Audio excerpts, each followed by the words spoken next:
Bismillahirrahmanirrahim. Assalamualaikum warahmatullahi wabarakatuh. Waalaikumsalam warahmatullahi wabarakatuh. Al-Fatihah ila ruhi sayyidina wa habibina wa syafi'ina Rasulillah Sayyidina Muhammad ibn Abdullah sallallahu alaihi wa ala alihi wa ashabihi wa azwajihi wa dhurriyyatihi.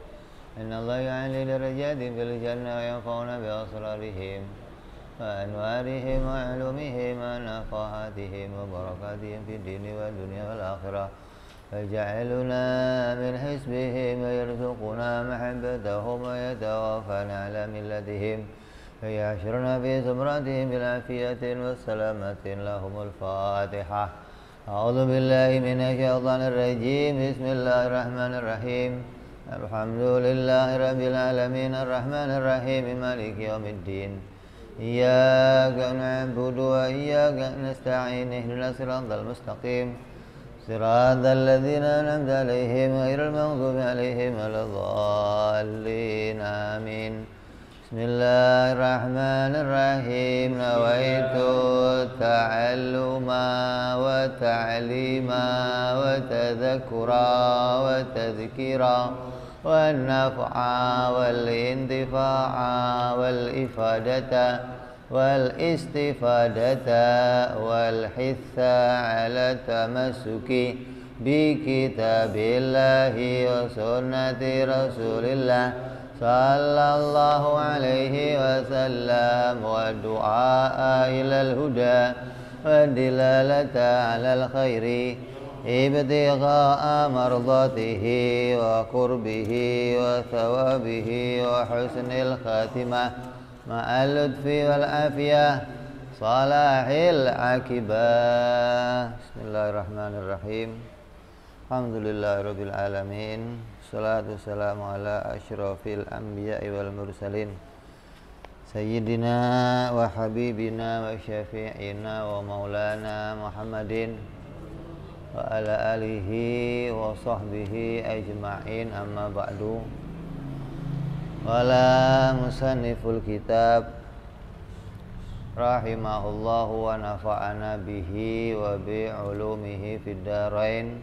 Allahumma aftah qulubana futuhal arifin wa bihidmatika wansur alaina birahmatika ya arhamar rahimin. Ila anqal sampai sifat Fatona udah ya? Masih membahas sifat apa? Sifat para rasul.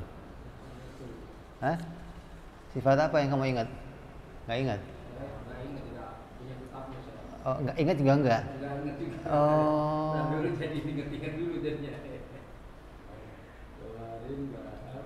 Bahas apa? Jangan wiritan aja. Bahas apa kemarin? Lupa juga. Kemarin apa? Amanah. Amanah. Sisi budaya. Iya, amanah ya amanah kemarin Pak. Kan sapi. Mundur dong. Iya amanah kemarin.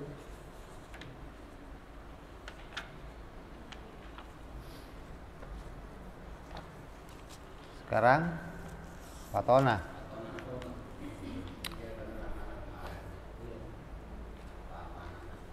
Apa mana cerita apa kemarin?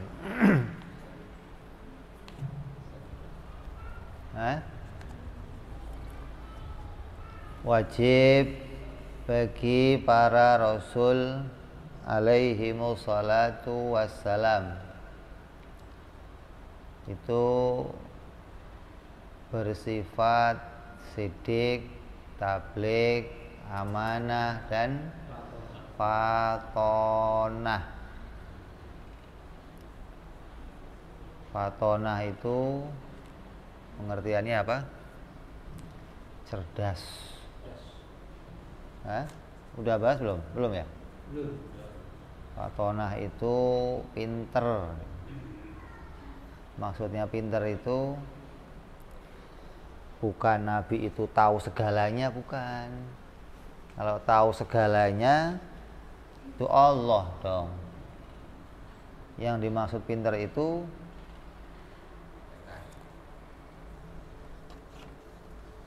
kalau menerima sesuatu cepet, terus nggak hilang lagi. Kalau kita kan terima kadang hilang.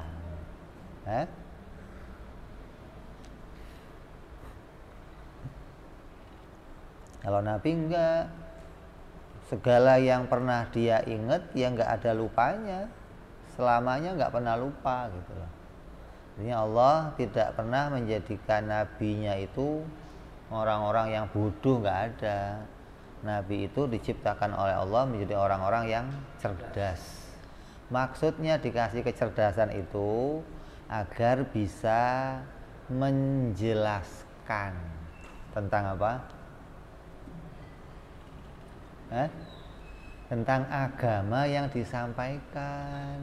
Bisa dijelaskan ini maksudnya begini, hingga semua orang yang diajak ngomong bisa menerima. Oh gitu. Kalau Nabi nggak menjelaskan, maka akan terjadi banyak bantahan-bantahan dari musuh-musuhnya para nabi. Siapa musuhnya Nabi? Orang-orang kafir. Mereka itu selalu membantahi Nabi. Asal ngomong dibantah, asal punya wahyu dibantah, asal punya ini dibantah, begitu. Artinya mereka tidak pernah setuju dengan apa yang disampaikan oleh Nabi. Makanya Allah jadikan semua nabi-nabinya itu menjadi orang-orang yang cerdas, agar mereka bisa menjadi orang yang berhujjah atau berargumentasi untuk menjelaskan agama yang dibawa oleh mereka. Sejak Nabi Adam alaihissalam sampai baginda kita Nabi Muhammad SAW, semua demikian. Semuanya bersifat fatona. Artinya semua selalu punya argumentasi. Kita lihat di Al-Quran berapa banyak Allah menceritakan tentang nabi-nabi. Nabi Nuh, bagaimana beliau berhujjah kepada kaumnya. Nabi Musa, Nabi Isa, semua itu rata-rata mereka menghadapi raja-raja yang bengis. Kenapa? Karena memang diutusnya para nabi itu datang kepada para pemimpin-pemimpin yang zalim. Ketika mereka berbuat zalim, barulah Allah datangkan para nabi-nabinya untuk meluruskan mereka. Ya, jadi wajib kita imani bahwa itu kan ibu-ibu. Speakernya kurang dekat ke sono berarti ya.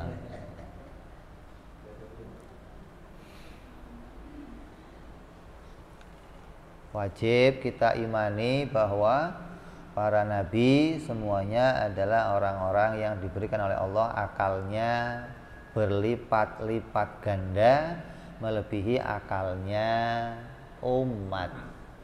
Kalau kita itu pinter, ada orang yang sampai pangkatnya jenius, tapi dibanding Nabi jauh gitu loh.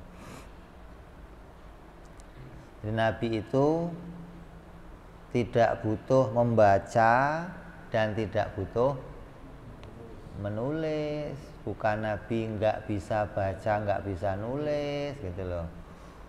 Memang kalau Nabi nggak bisa baca, nggak bisa nulis, kenapa? Bodoh gitu. Orang sekarang nih mengatakan orang yang nggak bisa baca, nggak bisa nulis itu namanya orang bodoh, orang sekarang.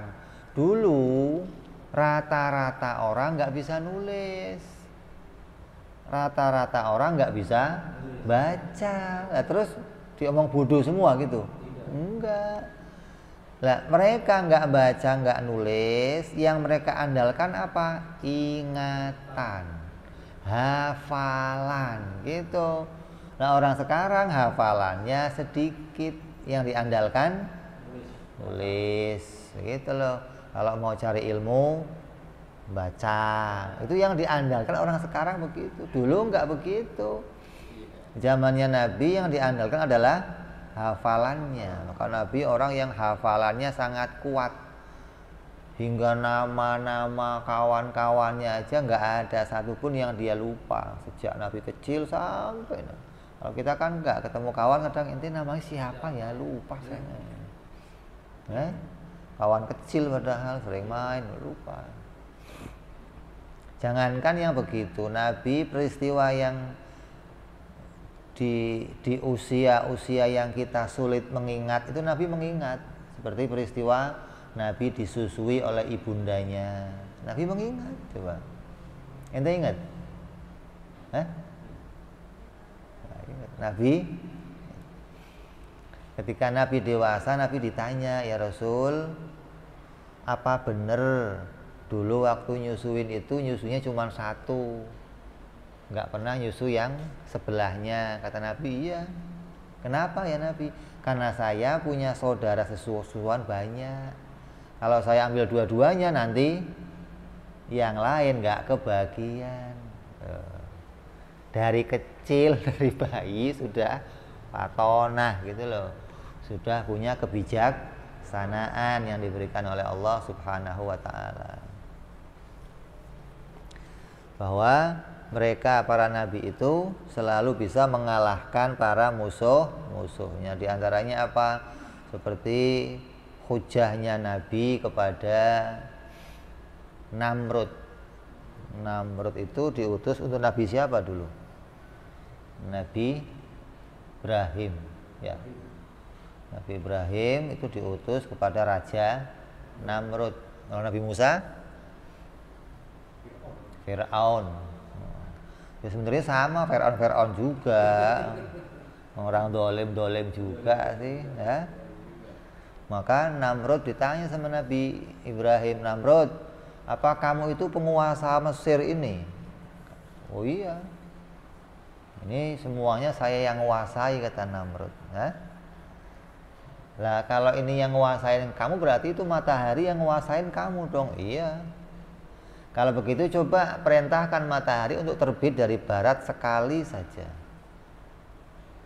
Kata Namrud, oh ya nggak bisa saya. Loh katanya kamu yang menguasai. Kalau kamu yang menguasai pasti bisa dong dalam kekuasaan kamu. Oh kalau itu saya nggak bisa. Oh berarti kamu bukan yang menguasain.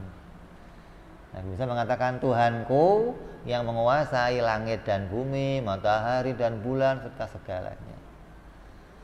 Dan Nabi Musa menunjukkan mukjizatnya, nggak sembarangan gitu loh. Berapa banyak yang ditunjukkan oleh para nabi mukjizat kepada musuhnya. Sampai Namrud mengatakan, saya menghidupkan dan mematikan, katanya. Kata Nabi Musa, Nabi Ibrahim, Tuhanku yuhyi wa yumi, Tuhanku adalah yang mematikan dan menghidupkan. Kata Namrud, apa? Saya juga bisa. Diambil 2 tawanan dari dalam penjara. Yang satu dibebaskan, tuh saya hidupkan.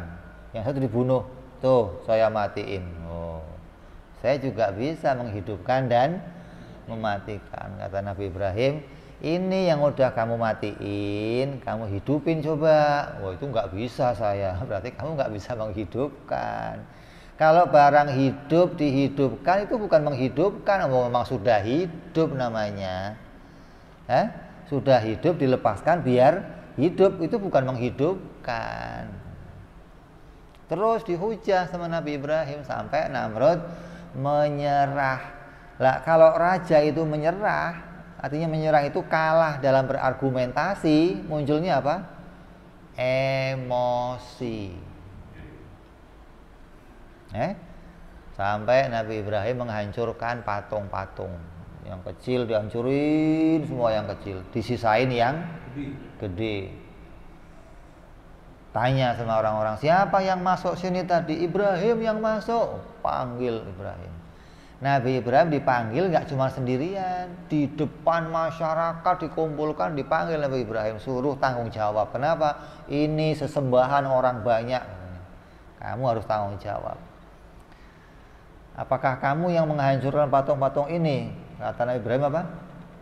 Tanya saja yang gede. Kenapa? Di tangan yang gede ada kampaknya. Begitu dengar suruh nanya sama yang gede, Namrud marah. Ibrahim, masa saya suruh nanya sama patung yang bisu, tuli, buta? Kesempatan, kata Nabi Ibrahim. Lah kalau sudah tahu bisu, tuli, buta, ngapain disembah? Tambah marah Namrud. Tangkep Ibrahim, bakar. Itu hujahnya Nabi itu. Selalu bisa mengalahkan musuh-musuhnya, gitu loh. Hingga si musuh sadar, oh iya ya, oh iya. Tapi dasarnya Allah nggak kasih hidayah, ya nggak diterima, gitu loh. Malah menentang. Hidayah itu apa? Hidayah itu? Hah? Hidayah itu apa? Petunjuk. Hidayah itu apa? Wong hidayah kok nggak tahu. Yang kamu tahu apa hidayah itu? Petunjuk. Wong jawab begitu aja kok cengengesan. Apa? Petunjuk apa? Petunjuk kebaikan. Sedunia tahu nggak? Contohnya agama Islam. Allah mendatangkan agama Islam sebagai petunjuk untuk kita. Semua tahu agama Islam nggak? Siapa yang nggak tahu agama Islam? Hah? Orang di pelosok dunia juga tahu agama Islam.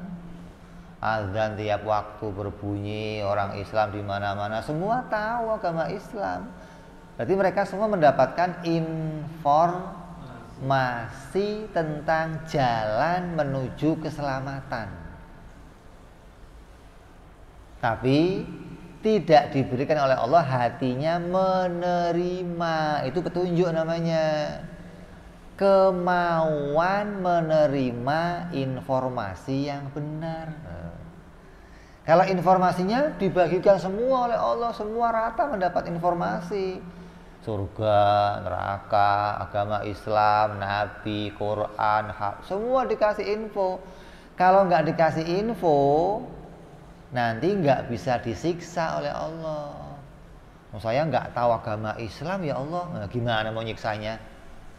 Maka semua dikasih tahu, hanya ada yang hatinya diberikan hidayah untuk menerima, ada yang menolak, gitu loh. Begitu dikasih informasi kayak tadi Namrud, tolak. Padahal Nabi terus ngasih informasi, terus ngasih petunjuk, gitu loh. Jadi banyak orang mendapat informasi, tapi orang-orang yang Allah berikan hidayah itu dipilih oleh Allah. Maka kita termasuk orang-orang yang beruntung mendapatkan hidayah dari Allah, mau menerima kebenaran, mau menerima petunjuk dari Allah Subhanahu wa ta'ala. Begitu pula nabi yang lain, Nabi Musa. Nabi Musa apalagi, banyak lagi mukjizat Nabi Musa. Satu-satu dikeluarkan sama Fir'aun. Dari mulai Nabi Musa masih kecil, sudah keluar apa? Mukjizat yang macam-macam pada dirinya Nabi Musa untuk melawan Fir'aun. Tapi dasarnya Fir'aun memang nggak mendapatkan hati yang mau menerima, ya selalu menolak. Sampai dikeluarkan tangan Nabi Musa yang berwarna putih kayak matahari. Tangannya bercahaya kayak matahari, terang semua. Sungai Nil dirubah jadi merah semua. Anggapannya apa? Sihir. Ini sihir. Kan repot, dikit-dikit sihir. Jadi nggak bisa membedakan mana sihir, mana mukjizat. Itu berat itu. Seperti orang sekarang juga banyak Ada nggak?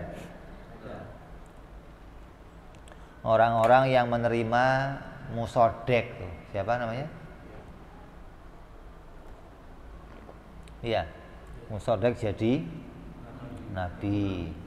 Kan pasti ngeluarin mukjizat kan. Lah mukjizatnya apa? Ya sulap-sulapan itu. Yang bisa yang aneh-aneh dikira mukjizat. Gitu loh. Nabi Musa juga hujah kepada Fir'aun. Nabi kita Muhammad sallallahu alaihi wasallam juga hujah kepada kaumnya, kepada Abu Jahal, kepada Abu Sofyan, kepada orang-orang Arab yang lain yang menolak untuk masuk agama Islam. Semua diajak bicara, tapi hasilnya sama seperti Namrud. Ketika dikalahkan, pikirannya ditundukkan, mulutnya nggak bisa lagi berbicara, emosinya yang keluar, gitu loh, marah. Kalau sudah marah bagaimana? Ya tadi, pertama nabinya dirayu, udah Muhammad, kamu nggak usah nyampein lagi yang begitu-begituan dah. Terus gimana? Udah kamu pengennya apa dah? Kamu pengen jadi raja, nanti kami sepakat ngangkat kamu jadi raja. Kamu pengen putri-putri yang cantik, kami siapkan anak-anak kami untuk kamu Muhammad. Loh.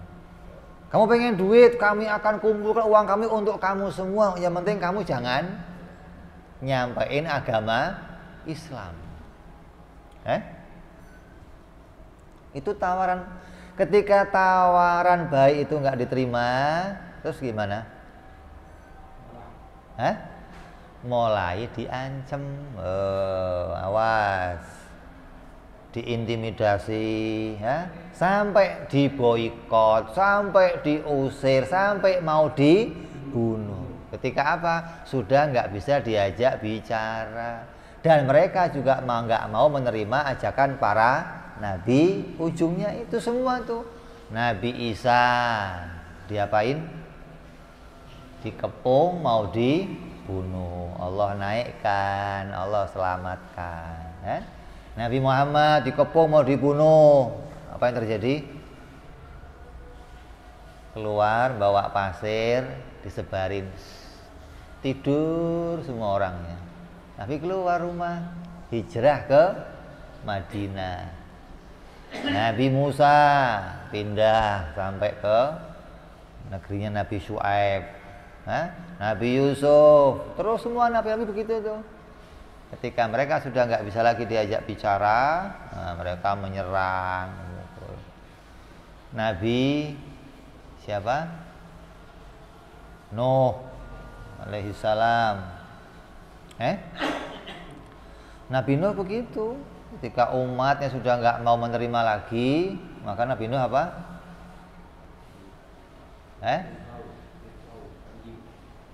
Mohon kepada Allah, ya Allah, ini umat saya sudah nggak mau menerima saya berbicara. Kenapa? Asal Nabi Nuh keluar rumah, kupingnya tutupin. Terus mau ngomong gimana? Diajak ngomong tuh kupingnya. Sampai di Al-Quran Allah menceritakan keadaannya orang-orang yang di neraka. Apa kata Allah?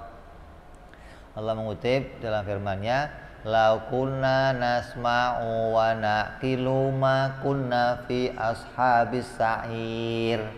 Andai dulu kami mau mendengarkan kata-kata para nabi, katanya ulama, dan mau berpikir, kami nggak akan masuk ke neraka sa'ir. Coba.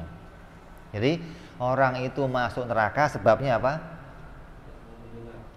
Dua, nggak mendengar dan nggak mau berpikir.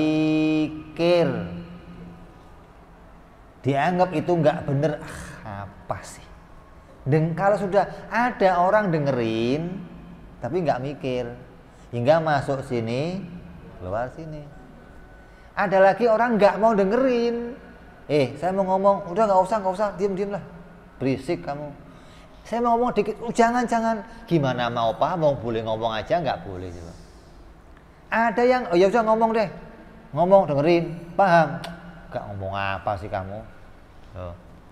Nggak didengerin, artinya ngomongnya mah ngomong, tapi nggak mau dipikir. Maka mereka menyesal, kenapa dulu nggak mau mendengarkan dan nggak mau mikir. Makanya banyak orang ngaji ya kayak kamu ini, paling duduk ngantuk-ngantuk. Ngaji apa kemarin? Nggak tahu, Beb. Oh, yang penting ngaji aja dah, Beb. Jadi gunanya apa? Gitu loh. Bukan cari ilmu kamu, tapi cari pahala. Ilmu nggak perlu, yang penting pahala. Lah padahal beramal tanpa ilmu nggak ada gunanya. Gimana mau dapat pahala nggak ada ilmunya, gitu loh. Jadi ilmu itu yang terpenting. Kalau kamu nggak ada ilmunya, gimana mau beramal? Karena amal itu harus didasari pakai ilmu. Ente urusan nyuci aja nggak bisa kemarin. Urusan apa namanya? Air apa? Stakmal aja nggak paham. Tidur begitu lihat ngaji loh. Lihat. Gimana? Stakmal aja geger nggak paham. Ya Maya. Jadi penting kita sampai pada pemahaman, bukan hanya pendengaran gitu. Makanya mereka diingat oleh Allah. Coba kamu dulu mau dengerin, coba kamu dulu mau mikir, kamu gak akan begini. Berarti sebabnya seseorang celaka itu karena tidak mau mendengarkan ulama dan gak mau berpikir tentang kebenaran. Coba yang dengar informasi Islam kan banyak,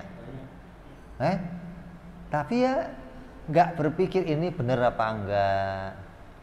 Dianggap pasti nggak benar. Apalagi udah dengar framing dari banyak orang yang mengatakan Islam itu teroris, Islam begini, Islam, hingga mereka begitu dengar Islam, takut Islam. Nggak pernah berpikir lagi ini benar apa enggak. Ajarannya gimana, dalamnya gimana, nggak dipikir lagi. Maka nanti mereka baru akan menyesal setelah di akhirat. Baru mereka mengatakan, coba dulu saya. Nah rata-rata mereka menyesalnya apa? Mengikuti pendapatnya orang lain tanpa berpikir. Pokoknya asal dia yang ngomong, percaya. Wah ini yang berat nih. Sementara dianya kamu nggak tahu bener apa enggak. Hanya kamu yakini, oh saya mantep dah dia orang bener. Mantep dia orang bener belum tentu bener. Kayak siapa? Orang yang menganggap Paulus bener, diikuti. Brahma bener, diikuti. Yang menganggap siapa? Para pendeta diikuti. Karena dianggap benar. Kalau nggak dianggap benar gimana? Ya nggak bakal diikuti. Lah benernya itu hasil diteliti atau katanya orang lain. Maka mereka mengimani hanya katanya orang lain. Oh kata bapak saya dia benar. Kata ustadz dia benar. Kata si Anu dia benar. Padahal benernya saja belum tahu. Lalu diikuti apa katanya, apa pendapatnya, apa yang jadi fatwanya. Maka setelah ternyata dia tahu itu salah, baru nyesel, ya Allah. Quran lagi mengingatkan, andai dulu saya nggak mengidolakan dia, andai dulu saya nggak percaya sama dia, saya nggak begini, ya Allah loh. Nyesel lagi. Jadi banyak penyesalan yang Allah beritakan dalam Al-Quran. Di antaranya nggak mau dengar, nggak mau mikir, terus mengikuti pendapatnya orang lain tanpa dikontrol, mengikuti pendapatnya orang lain tanpa disaring. Bener nggak nih pendapatnya, lurus nggak nih pendapatnya, nggak begitu. Maka itu yang jadi bagian penyesalan mereka. Lah kita yang tahu Allah mengingatkan, ya jangan ngikutin yang seperti itu. Artinya jadi orang harus punya modal ilmu pengetahuan. Kenapa? Karena untuk selamat dirinya sendiri. Bukan selamatnya orang lain, bukan. Tapi keselamatan diri kita. Kalau kita nggak sampai cari tahu ilmu, maka ya kita nggak akan sampai pada jalannya orang-orang yang selamat. Ya, mustahil wajib para nabi bersifat fato. Nah, jangankan nabi, para sahabatnya, para ulamanya pinter-pinter gimana, nabinya nggak pinter gitu. Sahabat Nabi itu termasuk cerdas-cerdasnya orang. Ulama-ulama yang Nabi itu cerdas-cerdas. Sampai ada namanya siapa? Imam Al-Ghazali Hujjatul Islam. Sampai disebut ulama yang ahli hujjah, mengalahkan banyak musuhnya. Ada satu riwayat tentang Imam Ghazali, tentang cerita seorang berkumpul bersama Nabi Muhammad SAW. Semua Nabi kumpul. Lalu Nabi Musa bertanya sama Nabi Muhammad, wahai Muhammad, saya mendengar berita kalau ulama-ulama kamu itu pinter-pinter. Coba saya mau lihat mana ulama kamu yang pinter. Maka Nabi memanggil siapa? Imam Ghazali. Ghazali maju. Ditanya sama Nabi Musa, siapa nama kamu? Saya Muhammad bin Muhammad Al-Ghazali. Kata Nabi Musa, panjang amat, saya cuma nanya bapak kamu, nggak nanya, saya cuma nanya nama kamu, nggak nanya nama bapak kamu, nggak nanya asal kamu, nggak. Ente ditanya nama aja jawabnya panjang banget. Begitu kok orang pinter katanya. Orang pinter itu kalau ditanya sesuai dengan pertanyaannya, nanya namanya jelaskan, nggak usah pakai panjang-panjang. Itu jawaban Nabi Musa. Kata Imam Ghazali, ya Rasulullah, saya ini diem aja apa boleh jawab? Ya jawab dong coba. Maka dijawab sama Nabi sama Imam Ghazali. Kata Imam Ghazali, Nabi, masih mending saya daripada kamu. Loh kok bisa?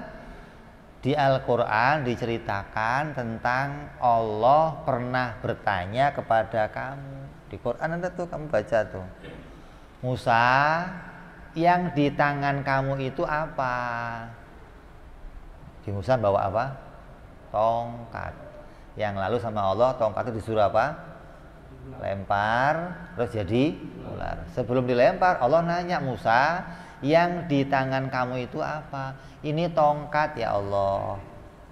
Dengan tongkat ini ya Allah, saya pakai untuk berjalan. Kadang saya pakai untuk memukul tumbuhan, pohon buah-buahan. Saya pakai untuk menggiring domba pakai tongkat ini ya Allah. Kata Imam Ghazali apa? Ente sama Allah aja panjang banget ceritanya. Allah kan nanya yang di tangan kamu doang, nggak nanya panjang macem-macem, pokok diceritain segala. Kata Musa apa? Emang cerdas memang. Udah cukup lah, saya asal tahu aja. Emang pinter ulama-ulama. Kalau saya yang nanya manusia sama manusia, saya jelaskan pantas. Ente yang nanya Allah dijelasin segala. Kalah hujahnya gitu loh, saking pinternya Imam Ghazali. Ya, jadi jangankan para nabinya, para sahabat, para ulamanya juga termasuk orang yang cerdas. Terus lawannya mustahil nabi bodoh. Maksudnya bodoh itu bukan bodoh nggak ngerti ilmu, maksudnya lelet kalau mikir, lemot gitu loh, atau bahasanya apa? Tell me, mikirnya lambat gitu loh. Nabi itu kalau ditanya, kadang orangnya belum selesai nanya, Nabi udah paham, oh mau nanya ini gitu loh. Nggak pernah Nabi ditanya, coba pertanyaannya ulang dong, saya nggak paham. Nggak ada, begitu nggak ada. Nabi kalau ditanya langsung jawab, cerdas, menunjukkan apa? Langsung paham apa maksud dari pertanyaan. Kadang Nabi ditanya, pertanyaannya sama, jawabannya beda. Ada yang nanya sama Nabi begini, ya Rasulullah, mata sa'ah, hari akhir itu kapan ya Rasulullah? Nabi tahu, oh maksudnya orang ini mau nanya hari kiamat. Nabi jelaskan, emangnya kamu udah punya persiapan apa? Kok nanya-nanya kiamat? Nabi jelaskan, yang penting kamu siapkan aja amal kamu, ibadah kamu, nggak usah mikirin hari kapan harinya kiamat, nggak usah. Yang penting modalnya diperbanyak. Nggak lama besok-besok ada yang nanya lagi, ya Rasulullah, mata sa'ah. Ya Rasulullah, kapan hari akhir, hari kehancuran kapan ya Rasulullah? Kata Nabi, idza wudi'al amru min ghairi ahlihi. Kalau kamu menempatkan sesuatu li ghairi ahlihi, kepada yang bukan ahlinya, maka tunggu saja kehancuran. Kok beda jawabannya? Karena Nabi tahu maksud orang ini bukan hanya kiamat, gitu loh. Sesuatu itu akan hancur kapan ya Rasulullah? Kalau sesuatu itu kamu pegangkan pada yang bukan ahlinya. RT, jadi RT yang megang bukan ahlinya. RW yang megang bukan, ya berantakan. Lurah yang megang bukan ahlinya, ya berantakan. Bangun masjid yang bukan ahlinya yang megang, oh ya jadinya pos hansip nanti. Nah, yang penting kotak ada jendelanya, begitu aja. Jadi Nabi paham apa yang dimaksud sang penanya, gitu loh. Hingga begitu cerdasnya, hingga tiap apa yang ditanyakan sahabat, Nabi langsung paham, oh mau nanya ini maksudnya, oh mau nanya ini. Ini menunjukkan kecerdasannya para Nabi alaihimus salatu wassalam, ya. Ini akhir dari membicarakan sifat-sifatnya para nabi. Jadi kita sudah bicara berapa? 8 sifat. Apa aja 8? Wajib, sidik, mustahil, kedzib wajib benar, mustahil bohong, kedzib. Terus wajib amanah, mustahil apa? Khianat. Kalau wajib amanah, mustahilnya khianat. Wajib tabligh, wajib menyampaikan, mustahil apa? Menyembunyikan informasi dari Allah. Yang terakhir wajib fatonah, mustahilnya bodoh atau baladah. Jadi udah berapa jumlahnya? 8 sifat, 4 yang wajib dan 4 yang mustahil. Maka tinggal kita bicara yang berikutnya, perkara jaiz. Jaiz bagi Nabi ada berapa? Ada 1, yaitu bersifat manusia, bukan bersifat malaikat atau bersifat Tuhan. Ini kita akan ungkap, akan kita bahas perjumpaan yang akan datang insya Allah. Wallahu a'lam bis-shawab. Wa ila hadratin Nabi al-Fatihah. A'udzu billahi minasyaitonir rajim. Bismillahirrahmanirrahim. Alhamdulillahi rabbil alamin arrahmanir rahim maliki yaumiddin. Iyyaka na'budu wa iyyaka nasta'in. Ihdinas siratal mustaqim. Siratal ladzina an'amta 'alaihim ghairil maghdubi 'alaihim waladdallin. Amin. يا ربنا اعترفنا بأننا اقترفنا وأننا أسرفنا على لظى أشرفنا فتوب علينا توبة تغسل كل حوبة واستر لنا عوراتي وآمن روآتي واغفر لوالدينا ربي ومولودنا والآل والإخوان وسائر الحلان وكل ذي محبة أو جيرة أو صحبة والمسلمين أجمع آمين ربي اسمع فضلا وجودا منان لا باكتساب